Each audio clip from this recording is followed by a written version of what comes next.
Douglas Bickford. It is the 18th of January 2022 at 9:08 a.m. here in Klamath Falls, Oregon, broadcasting live out of my 105-year-old home here in Mills Edition in Klamath Falls, Oregon.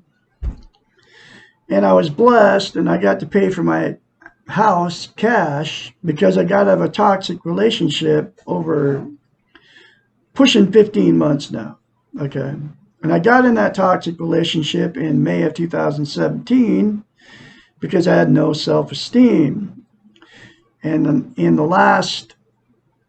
that was because I was sexually, emotionally, and physically abused as a child by my parents, okay? As a little kid, okay? And I've learned how to get self-esteem, okay? It comes out of this book right here by a doctor of psychology. Her name is Susanna McMahon. She has a PhD in psychology, folks. She was a psychiatrist, a therapist, a counselor many years, okay? This book is made to teach you how to have a healthy mind.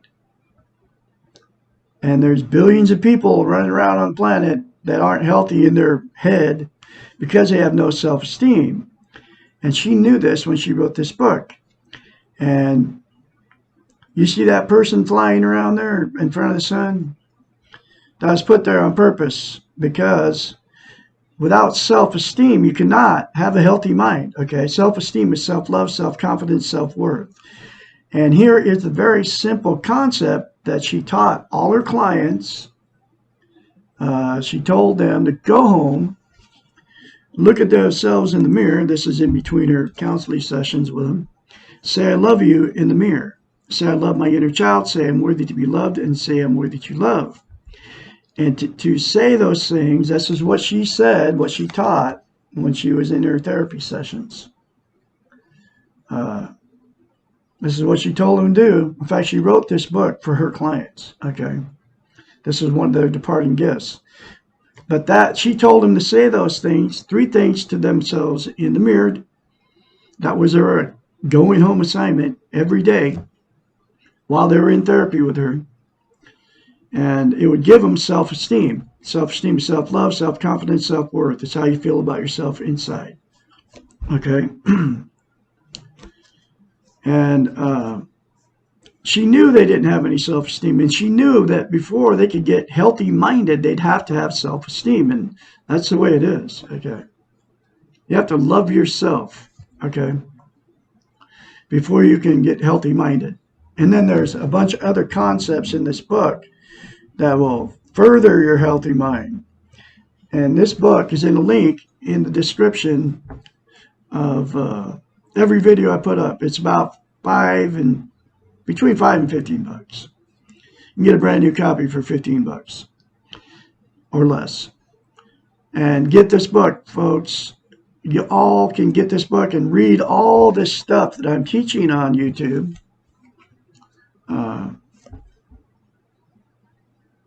For yourself, okay? Now, the reason I'm teaching it, self-esteem on YouTube, and that's exactly what I'm doing, because, number one, attaining self-esteem saved my life. I kid you not. I lived without it for 65 years of my life. I started getting it around January, February of 21 when I started going through this book on YouTube, when I started reading it. And the first time I read about what she said to do in the mirror, okay, I took it and I did it, okay, because she has all the credentials. She's a psychiatrist and she wrote this book, okay, and so I forced myself the very first time to do it because I had no idea that why I've been in 4 marriages, 4 failed marriages, and relationship jumping my whole life. But anyway, so I did it. And those 3 things to yourself in the mirror daily will give you self-esteem. And you have to self-esteem to maintain it. It's like lifting weights. You start lifting weights, right? And if you quit, then you'll lose muscle mass. You have to start over. Self-esteem is exactly the same way, okay? You have to say those 3 things to yourself in the mirror every day without fail to maintain self-esteem. Otherwise, you lose it. You can't just say it once or twice. You have to keep doing it, okay? And if you keep doing it, you'll get self-esteem. And you'll notice a difference in you when you start going out around total strangers. I kid you not. You'll feel it, okay? The more you say it, the more you feel it, and the more you believe it, okay? And the reason mirror therapy is so powerful, and that's why she told her clients to go home in the mirror and say, I love you, right? And I love my inner child, and worthy to be loved and worthy to be loved. The reason she told her clients to do that was because mirror therapy is very powerful because you can't lie to yourself in the mirror, okay? So, and she knew she didn't love them. They didn't love themselves, all her clients. So that's how she got them to get self-love, self-esteem, okay? Because they did it because of all her credentials as a psychiatrist. They were paying her to be their therapist, right? So they did it. And the very first time you do it, folks, say, I love you in the mirror, you'll have to force yourself to do it. Because you don't have self-esteem because nobody's teaching it out here. Nobody's ever told you that before. If you're looking at me and you're hearing me say that, nobody's ever said, say I love you in the mirror to you, ever. Because nobody's teaching the concept, except for Douglas Bickford here on YouTube. Okay, so it'll feel the very first time you do it, since you don't believe it about yourself, okay, it'll feel very strange. You'll have to force yourself to do it like I did, okay? And I thought the same thing when I read it in this book. It's not going to do nothing. But I'm telling you, man, you don't know what you're missing by not having self-esteem, okay? Here's the thing about self-esteem. You can't love without it. You can't be loved without it. And you cannot be content, okay? So what happens is, without self-esteem, you get yourself in many toxic relationships because you'll marry somebody that doesn't have self-esteem, or you'll get with somebody that doesn't have it, because you get exactly what you are, okay?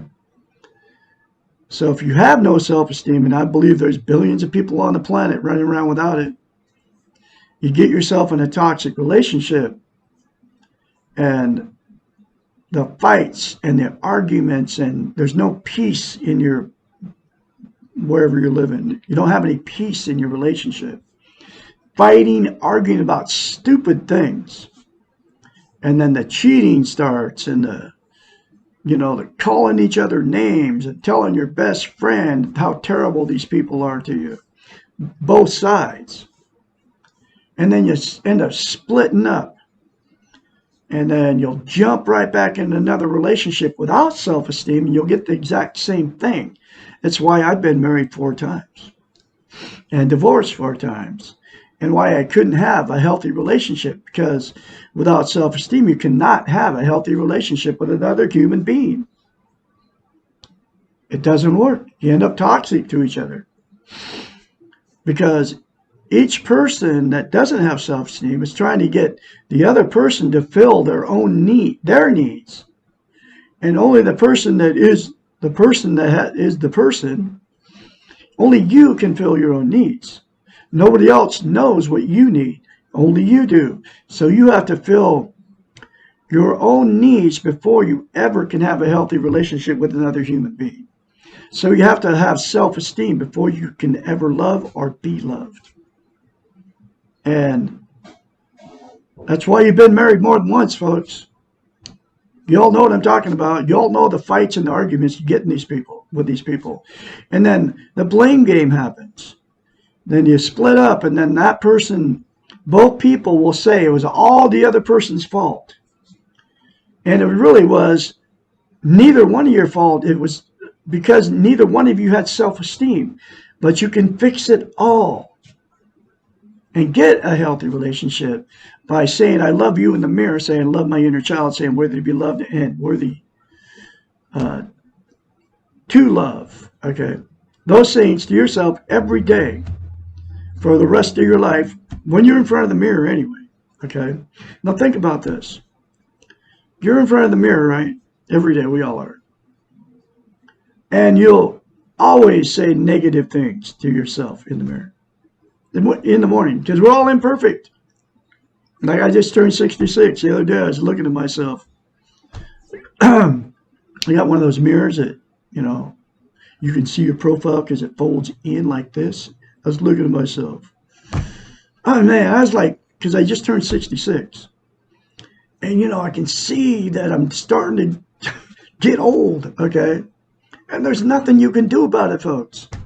It's the way it is. But I did this stuff, and you do the same thing. Even as young people, get in front of the mirror and say bad things about yourself, okay? And you know what? You know why you do that? You don't love yourself, okay? And you don't know you don't love yourself. You don't have self-esteem, and that's what self-esteem is self-love, right? So you don't know you don't love yourself, okay? But you can love yourself by those three things in the mirror daily without fail. And the other thing you do is you want to call me crazy because I tell you that, because I thought the same thing. I wasn't going to do anything when I read it out of this book, right? Ain't gonna do nothing. And then I forced myself to do it, and I kept doing it. And it changed me, man, inside out. I'm full of self-esteem now. But anyway, so it proves that you don't love yourself because you criticize yourself. And here's why. Because you think about this, okay? You, just say you had a brand new relationship, man. You're all hot and you're just like, woo, I'm going to fall in love with this person. I want to be with this person the rest of my life, right? And they feel the same thing about you. Now, would you ever say directly to their face, in their eyes, you look terrible. You got zits. You got wrinkles. You look like an old man or an old woman. What is wrong with you? No, you never would. Because you want that person to love you, and you fall in love with that person, right? Now, you would later when they start getting stale and boring, right? Because that's what happens. But you wouldn't do it when when you first are falling in love with these people, whether it's man or woman, right? But you do it to yourself. Think about it, folks. It proves that you don't love yourself. But you can change your whole world. You won't change the world, but you'll change your world and your perceptions of yourself and everybody else by saying those three things to yourself in the mirror, and any other positive things you want to say to yourself in the mirror. Like, I am a beautiful person. I'm full of goodness. I'm a good father. I'm a good grandfather. I'm a good husband. I'm a talented musician. You can say whatever you want to say to yourself, positive in the mirror, and it'll all come to you. I kid you not, it works like that. You are what you say you are, okay? Now, your defense mechanism kick in because you want to turn me off and not listen to me, okay? Because I tell you that you don't love yourself, right? That's a defense mechanism. You don't even know you're using it, okay? You got to drop your defenses and do it, folks. I kid you not. It'll change your life. And it all comes from a psychiatrist. You can trust me, folks. It works. And you'll be like that person flying around, free. Your mind will be free. Okay, you will be healthy-minded once you attain self-esteem and go through the rest of the concepts in this book. And that's why I'm teaching this book one chapter at a time. And the other thing about self-esteem, okay, you cannot be content without it, okay? So you can't have a healthy relationship, love relationship, and you can't without self-esteem, and you can't be content without it. Content is you feel good about yourself, how, where, and what you are, just the way you are. Okay. You feel good. And it's called eternal peace. It's like you get this feeling. You won't be happy all the time, but you have eternal peace, right? And you can feel it. Once you attain self-esteem, you can feel it inside that there's something different. Okay. I have it now. I have eternal peace. I never had it before. Okay. But anyway, I have it now, and it's because of mirror therapy and going through this book. This is my 5th time going through this book. Okay. But anyway, so what people try to do to be content, to get content, right? They're all external things: drugs, alcohol, sex, food, TV, religion, another person, material possessions, or money. 9 things, okay? Those are all externals. They'll make you happy momentarily, but it never is permanent. And it never gives you an internal peace. It never makes you content, okay? You take drugs, right?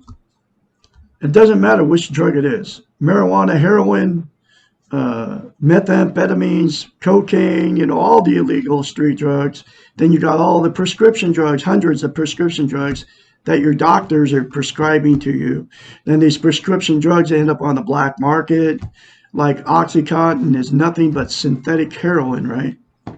So then people are selling this stuff for $20 a pill. They're going to their doctors and getting Oxycontin. And they're taking this stuff, and it's very addictive. These drugs are very addictive. And here's the kicker, man, that people want to turn me off when I say this. Caffeine and nicotine are the same thing. They're drugs. And people get addicted to all this stuff. You're addicted to caffeine, okay? And if you don't want to do caffeine anymore, drink decaffeinated coffee, okay? Because caffeine is classified as a stimulant, and nicotine is classified as an opiate, okay? And you get addicted to both of those substances, right? But they're just like all the other drugs, okay? And it's all a temporary fix. Like, that's why you have to have a cup of coffee when you wake up in the morning. First thing you do, put on a pot of coffee and drink a couple cups of coffee, right? And if you don't drink coffee, you're getting some kind of caffeine from Red Bull or whatever, your Monsters or whatever. They got them in all those, those drinks, right? You're getting it for somewhere else. And then you get addicted to it. But all the drugs are the same, and it's always temporary and never permanent. It's always just a temporary fix to make you feel better, right? And that's why you do the drugs. Okay, now, alcohol, exact same thing. Beer, wine, hard liquor, you get your alcohol, makes you get that warm, fuzzy feeling, feels good while you're inebriated, while you're under the influence. So you got to drink more. So you get addicted to alcohol. People want to deny that they're drinking whatever form of alcohol it is to make themselves feel better. But that's the only reason you're doing it, to make yourself feel better. But it's always temporary, never permanent. And then you get addicted to alcohol, like I said. Sex, exact same thing. You feel good while you're having sex, and then you got to have more sex to make yourself feel good again. It's always temporary, never permanent. Food, exact same way. You get hungry, you eat, and then what happens is people feel good while they're eating, so then they'll overeat beyond being full. And it's hard to stop yourself from overeating, and then you get overweight. And then you feel worse about yourself, okay? Because you overeat to feel good. It's always temporary, never permanent. Television, exact same thing. You get in front of the boob tube, man. You feel good as soon as you turn it on. Whatever program you watch, it doesn't matter which one. You feel good while you're in front of it, okay? And then the program goes off, and then you don't feel good anymore. So you'll sit there and watch more TV or whatever. And you can't get back any of that time that you spend in front of the television, man. I mean, it's like a waste of time. And you all know what I'm talking about when you turn it on and you sit down and, woo, you had a hard day and you feel good, okay? Especially after you get home from work at night or whatever. Material possessions or religion, the same thing. You go to church, man, you feel good. You hang around all these people. You do the communion thing. You do all of it. You know, Sunday, Wednesday night service, unless you're Seventh-day Adventist, Saturday, and then whatever. Go throughout the week, and then you give them money and all that stuff. But while you're hanging out with them, you feel good. Okay? But as soon as you leave, it's always temporary. Then you have to go back to get more feel good, right? But it doesn't matter which religion it is. Muslims, Christians, Orthodox Jew, Jehovah's Witness, Seventh-day Adventist, Episcopalian, Catholic, Lutheran, it's all the same. Okay, you feel good while you're participating. Like if you're a Muslim, you feel good when you're doing that bending over thing, right? You know, worshiping Allah. And it's all temporary. It never goes beyond, you know, the feel good goes away. So then you like keep having to do it to feel good, right? Material possessions, same thing, man. You get a brand new car, or you get anything new. But a brand new car, man, is really special. It smells good and all that. Get a brand new car and sits in your driveway. You got a huge payment, huge insurance payment, you know. And a lot of people get them a new car and they can't even afford it. I've done it. You've all done it before. And then you got a payment for 7 years, you know, the payment that you can't even afford. Then the insurance is expensive because you get a brand new car, right? Because you got to have full coverage on it. But the bank is financing it.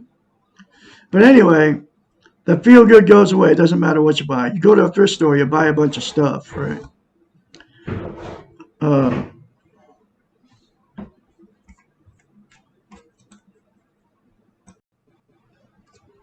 I just had to break up a cat fight. I rescued like 6 of these little kittens. This is Sally right here. Hi, Sally. I'm Sally. Hi, I'm Sally. Okay, I'll let you go. I love you. Anyway, I just had to break up that. So anyway, material possessions are all the same. You go through a store, buy a bunch of junk you don't need, and then it goes in your closet, and then you don't ever see this stuff again. But it feels good while you buy it. Relationships, exactly the same thing, okay? Now stay over there, little girl. Stay over there making a video. You stay. You get a new relationship, man. You're just like, you're telling all your friends, your family, I met the love of my life. You can't wait to be with them. You call them at 3 o'clock in the morning, man. It's like, it feels good, you know, just like feels so right.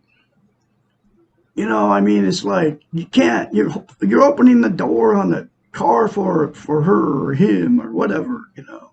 You just treat each other really good. It's like, you know, it's like they can do nothing wrong, all right? And because it feels so good and it feels so right. I've been in all this stuff, okay? Every marriage I've been in has always been like that. And then the feel good goes away. And then you start fighting and arguing, okay? You don't even understand why, right?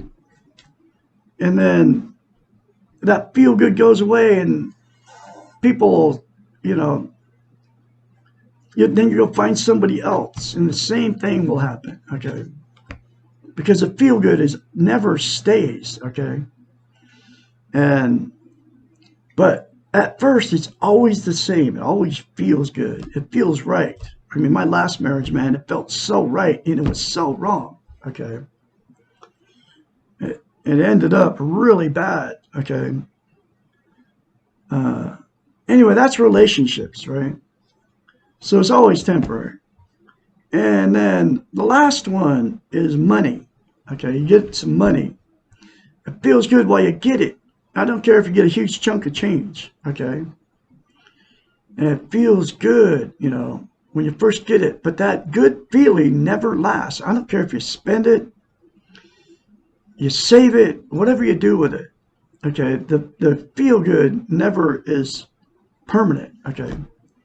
There's absolutely only one thing. That's the 9 things, all temporary. there's only one thing that'll make you permanently have eternal peace, and that's to attain self-esteem. Those three things to yourself in the mirror daily, folks, will get it for you. Okay? I kid you not. It's true. Now, I'm going through this book. I have been since 19 February 2021. Coming up on a year of when I started going through this book. This is my 5th time going through the book. And here's the next chapter.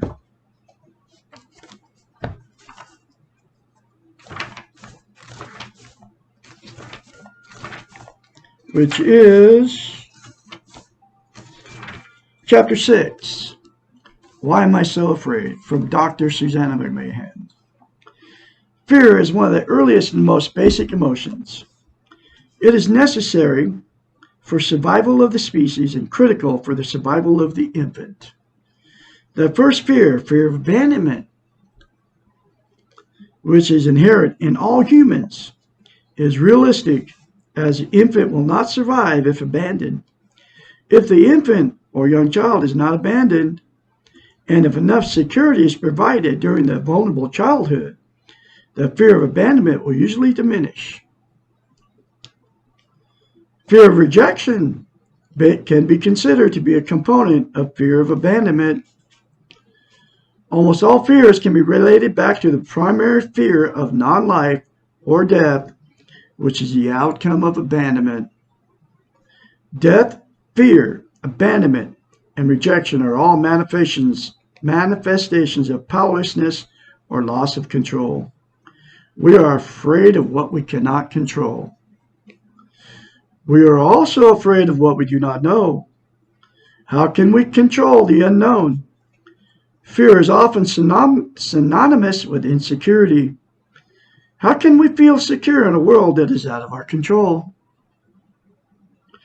How can we not be afraid in a world full of pain? Fear is similar to pain. It is part of life. But the fear can result in non-life, life without risks, explorations without challenges, without spiritual growth. Fear can produce a vicious circle.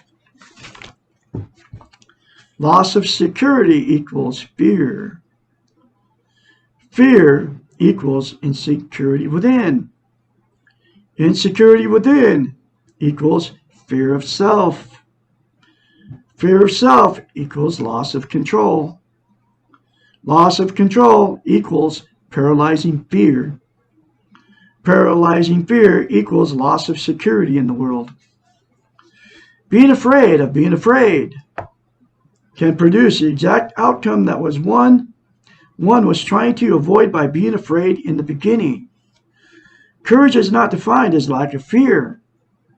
Rather, courage means doing something in spite of your fear. It is not courageous to do something we are not afraid of doing. If we are afraid and still do it, we are doing a hero's task. Paradoxically, the more we do when we are afraid, the less fear we have. And the less we do with our fear, the more power the fear assumes over us. Being afraid is being human. Being afraid does not mean that you're weak or powerless. Your fear is your feeling. Your behavior determines your character. Acknowledge your fear. Accept it without criticism. Be gentle with yourself because you are afraid. And then do what you have to do anyway. Know that you're going through the fear. Know that going through the fear is true active courage, the way of the hero. Whew. There's another very powerful chapter for you, folks. You all look at yourselves in the mirror, say, I love you, say, I love my inner child, say, I'm worthy to love, worthy to be loved. Daily, without fail, get this book in a link in the video description, like I said. I can be your mentor when you start going through this change. 458-232-5238. That's my phone number. Call me anytime, day or night. Remember, you are born good. You will leave good if you accept that you're good. You are beautiful people out there. I'll have another chapter for you tomorrow, which is Isn't it normal to be insecure, jealous, possessive, depressed, or miserable? Chapter 7. Y'all have a great day out there, and I'll talk to you tomorrow.